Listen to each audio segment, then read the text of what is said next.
de la réussite éducative de l'enfant et de l'éveil de son potentiel. Laisse-moi me répéter, j'ai dit que la mission principale, c'est de contribuer ou appuyer les secteurs éducatifs congolais dans l'amélioration de la qualité de son enseignement en mettant à leur disposition des accompagnateurs scolaires engagés au profit de la réussite éducative de l'enfant et de l'éveil de son potentiel. C'est ça la mission principale de le potentiel. La semaine passée, j'ai montré, parce que notre cheval de bataille au départ, c'était l'encadrement des enseignants répétiteurs à domicile.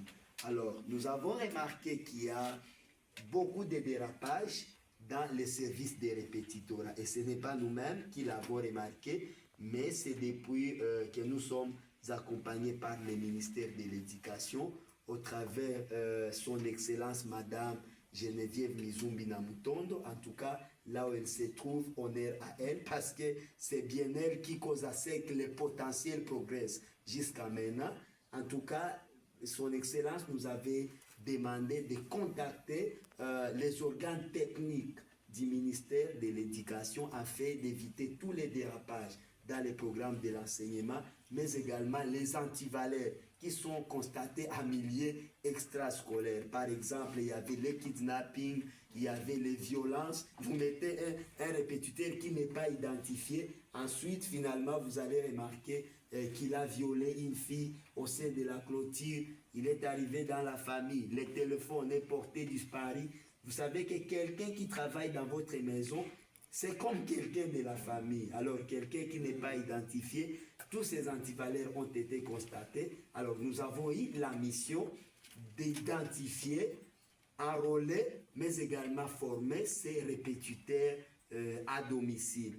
Alors, plus nous étions en train d'évoluer depuis 2021, en 2022, il y a les organes techniques du ministère qui ont apprécié les programmes que nous mettions à la disposition de ces accompagnateurs parce que, en tout cas, on ne travaille pas nous-mêmes, mais nous collaborons avec l'ISP Bukavu, le département de psychopédas de l'ISP Bukavu. Nous collaborons avec l'inspection, la division qui, depuis 2021, mettent à notre disposition aussi des experts qui nous accompagnent. Alors, le programme qu'on développé a été très intéressant au point que nous avons été sollicités que l'école de formation des répétiteurs jadis, parce que ce n'était accès que les répétiteurs, a été transformée par l'école de formation des accompagnateurs scolaires. Et donc, la mission s'est épanouie. Au lieu de former seulement les répétiteurs, nous avons réussi la mission de former tous les acteurs qui s'impliquent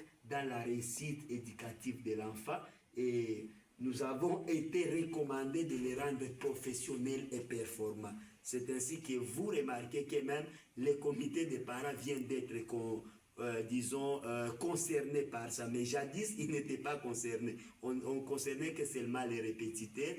Ensuite, il y avait aussi les enseignants qui ont été concernés vu les thématiques qu'on était en train de développer. Maintenant, au mois de juin 2024, cette année-ci, il y a son Excellence, Monsieur le ministre honoraire David Moubalama, qui a demandé au gouvernement provincial de nous donner maintenant un arrêté ministériel pour mieux exécuter nos tâches. Et dans cet arrêté qu'il a demandé pour nous, il y avait maintenant 15 filières dans lesquelles nous allons accompagner tous ces acteurs qui s'investissent dans l'accompagnement des enfants en les rendant professionnels et performants. Et dans ces filières, si vous êtes invités, messieurs, les représentants des parents, il y a une filière où il a été remarqué qu'il y a aussi des parents, des comités de parents qui rencontrent des difficultés et s'ils sont capacités, ils vont être aussi performants dans l'exercice